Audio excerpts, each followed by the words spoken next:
So how do you turn on the timer on iPhone camera? Let's get started. If you're new on Foxtecc, make sure you subscribe so you don't miss anything important. So I'm showing you the camera of the iOS 26.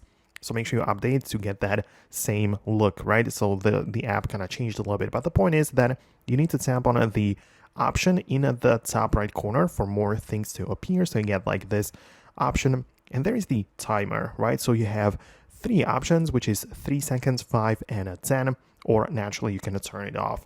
And it just means that you can put your phone on a stand or somewhere, and you have some time to set up the scene before you tap or capture the picture.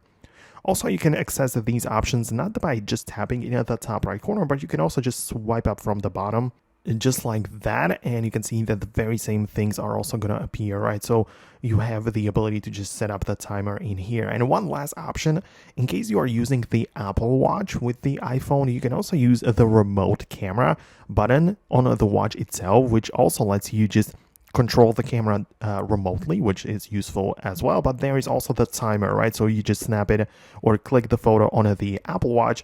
There's going to be the countdown before the picture gets captured in real life, right? So it might also be a very useful feature. So let me know if it worked for you. Most definitely subscribe for tutorials and videos like this one, and I'll see you later in those upcoming tutorials. So stay tuned and I'll see you then.